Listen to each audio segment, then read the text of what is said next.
Hi everybody. Um, I know it's been about 4 months since I did my last update, and that was 6 weeks post-op, um, the gastric sleeve. Um, I guess I'll give some background for those of you who may be new or aren't familiar with exactly what happened. Um, I was scheduled to have surgery or a gastric bypass. Um, with Dr. Williams at the University of Pennsylvania Hospital here in Philadelphia uh, on December 15th. Or, yeah, December 15th. I went in for surgery. There were complications. Therefore, he ended up doing a gastric sleeve, which I wasn't too familiar with. But that's what happened. Um, Everything afterwards was okay. I did have a bit of, um, a little bit of a complication. I got an infection, cellulitis. But after I took the antibiotics, everything cleared up. Everything seemed to be fine. Um, yeah, that's just pretty much, the background on it. At first, I was really angry. Then I got over it because in the end, either way, it's still a tool. It's not like one surgery was gonna, be the magic pill for me, and this one wasn't. So, you know, learn which battles to fight. So, I'm happy. But when I first started the journey, which was in July of last year, I was 330. I went on a diet, and by the time I went in for surgery, December 15th, I was 3 mm, 307. And since surgery, I've lost about 70 pounds. I'm down to 227. Yeah, 227. Sorry. Yeah, I'm down to 227. I'm fluctuating in between 227 and 230. But yeah, so altogether, pretty much a 100-pound weight loss since in about a year. And 70-pound weight loss in about 6 months from surgery alone. So I'm gonna start off with the good stuff, I guess, and that's my non-scale victories. Well, you know, obviously losing 70 pounds is a big deal, but non-scale victories are big deals too. Those of us who have been overweight most of our lives, or you know, a good portion of our lives, or even you could be even overweight for a few years, but once you're morbidly obese for any length of time in your life, you realize that there are things that you can't do that other people that are regular weight or even just obese, regularly obese, you know, can do that you can't. Um, I can fit on roller coaster rides now. That's my biggest non-scale victory. I can fit on rides. Before surgery, I couldn't fit on the rides. Like I got on the Superman, I think that's what it was, the Six Flags, and they couldn't close me in, so I had to get off. And that was the most embarrassing. After that, I never went back to an amusement park. That happened to be the most embarrassing, and it was around friends from high school, and you know how cruel kids can be. So, you can just imagine what happened and what was said about me. But yeah, now I can get on the rides, and I'm like extra happy about that. Yeah, but I just feel like I don't know. I feel it's more than being proud. I feel elated, and I feel like a different person. It's like this is how I have to explain it to my mom because she's never been over 180 pounds in her life. She's blessed that way. I have to tell her that. But I have to explain it to her like, Mom, it's like you being black every day of your life. And I know it's weird having to explain it like this, but there's no other way I can explain it to her. Um, but it's like you being black every day of your life for the last 50 years. Then one day you wake up and you're white. That's how it feels for me, being overweight my whole life. To one day, it feels like one day I just woke up and I'm semi-normal. I haven't been 230. I was 200 pounds in the 5th grade. So I'm just imagining, I think maybe 6th or 7th grade. I haven't been this weight since 6th or 7th grade. Like 12 years ago, 12, 13 years ago. That's major. That's a major deal. I can't remember the last time I fit a size 16 or extra large. Can't remember. Um, yeah, like to me, it's a big deal. And yeah, but getting sidetracked. Non-skill victories. Okay, I can cross my legs. Major deal. That's that's crazy. Like I feel feminine. I feel like a lady. I can wear heels now, which before I couldn't because all the weight I had to support, like right on the balls of my head, like right there on your feet. I just couldn't do it. I can wear heels now. I wear nothing but heels. I can wear stilettos. And I was like geeking and freaking out the other day when I tried on a pair of stilettos and they fit and they were comfortable and I could walk in them. Um, Wearing close to 6-inch heels, like that was like major. I'm trying to make the video under 10 minutes, but it's already at 6 minutes, so it's getting harder.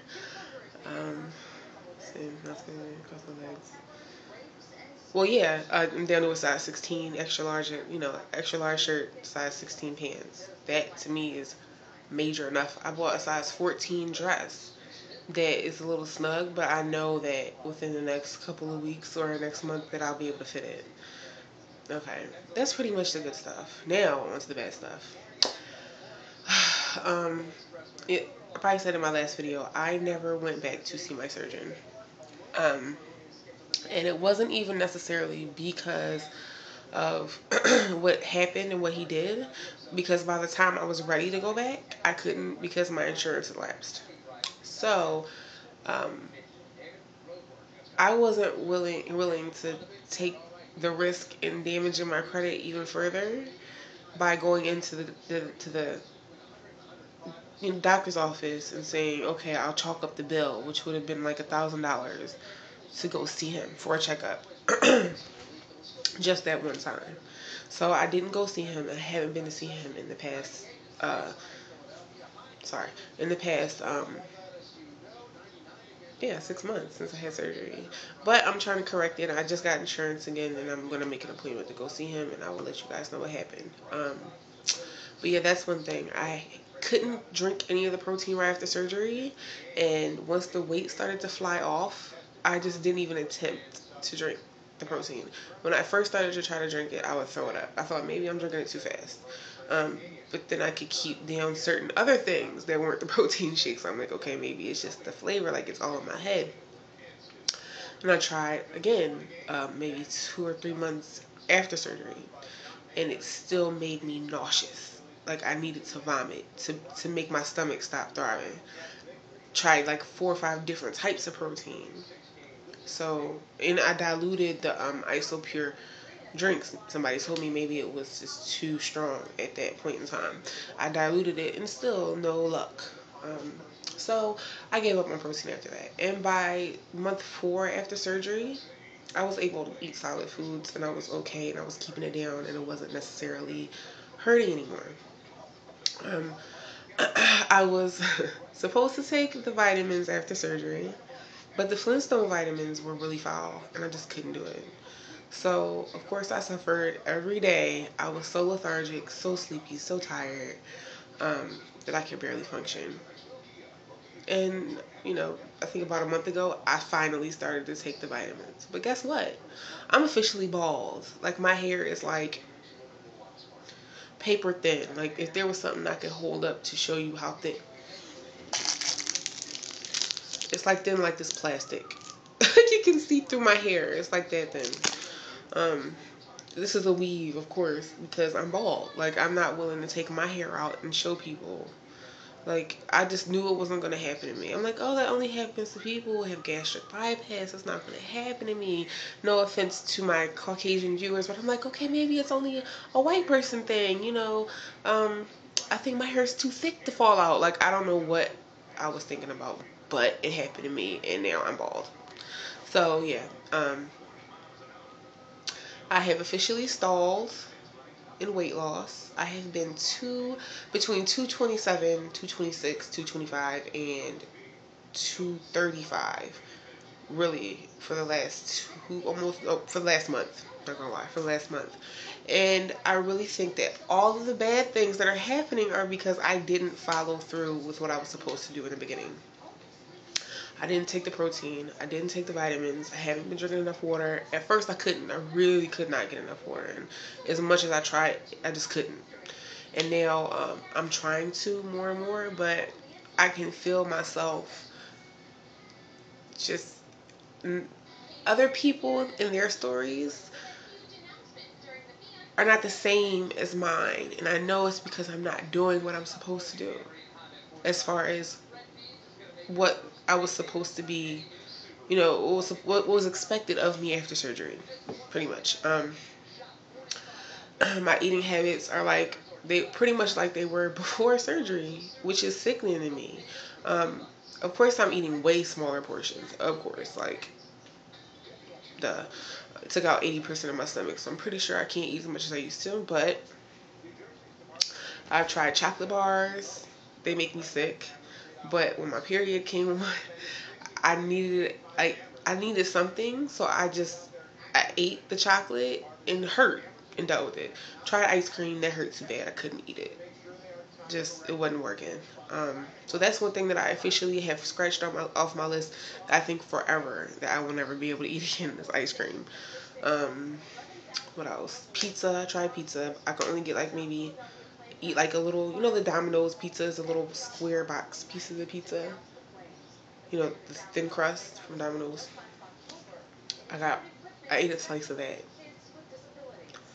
It wasn't bad. I mean, it wasn't. See, the thing is, I can eat almost anything, but the pleasure that I used to get from eating it before is not the same. Like before, when I ate pizza, I'd be like, "Oh, this tastes so good," and then afterwards, I feel guilty. Now I'm like, unless I'm really starving and there's nothing else here, then it is what it is. Or I'll get a really bad craving for it, eat it, and be like, you know, like thank God for that because I really think that's what's keeping me from stretching my stomach out and possibly eating myself to death again. Which is what we were all doing. If you're, like morbidly obese, you're eating yourself to death. Plain and simple. Morbid, that's part of the diagnosis. What else have I tried that's not good? I mean, fried foods, but really, I eat so little of the fried food. Plus, I get sick if I eat too much. Like if it's too greasy, like if it's not, I guess degreased enough, then I get sick from all the grease. What else? That's pretty much it. Um, Soda it's not an issue anymore. I can't drink it. It makes me sick and I just can't do it. So soda's never an issue in my mind. Cake, no, haven't tried cake. Cookies, yes, I have tried, and that's not good. And like fattening crackers, like Cheez-Its and stuff. And that was like, carbs are my enemy. They always have been, but now like they're the one thing that I can eat, not feel funny after I eat it, and not necessarily eat a lot of, but I can eat like a half a piece of chicken breast, a small chicken breast, like chicken breast that's like this big. I can eat about half of it and be full. But I can eat like a handful of Cheez-Its and be good. I don't know why. I don't know if it's because like the protein fills you up quicker and that's why they say eat protein, drink protein shakes or what. But yeah, that's something that I have to really start working on. Is like I no longer take food upstairs with me because I see that when I sit in front of a TV and eat, it's just like I show it and like I did before, and then I'm like throwing my food up before I can even like what happened, and then I'm like, okay, all this food on the plate is in here and it needs to come back up because of course it's not enough room. There's a lot of things. I probably should just go to support groups and talk about this stuff, or just do more videos and try to get more advice and support. It's just I feel like I don't want to screw this up because I knew this going in, that the surgery is only a tool. And all the assholes that said you're taking the easy way out, like, this is not the easy way out. Like, you can't imagine how I would feel if I would have gained all this weight back. It would break my heart. Like, I probably wouldn't want to live anymore, because I know I have been overweight my whole life. And just knowing what it feels like to be semi-normal after years of being overweight, I couldn't imagine, like, going back there. I was so miserable and so unhealthy and so unhappy. I couldn't imagine going back there after finally feeling what it feels like to be just semi-normal. I haven't even reached normal yet. But anyway, I'm being a baby. Sorry. Um, so yeah, I just, yeah, that's it for the video for right now. I'll be making updates, and I promise I will try to make at least bi-weekly updates. Like, that's the most I can aim for. I can't say, oh, I'll be doing weekly updates, because I'd be lying to you. So thank you for listening to me babble and watching me cry for the last 16 minutes and 18 seconds, 19 seconds. Thank you so much for subscribing, to all my new subscribers. I'm not always like this. Stick with me. I promise I'm better than this. But so all my old subscribers, thank you for still caring and, not forgetting about me. I'll be back soon. Love you guys, and talk to you later.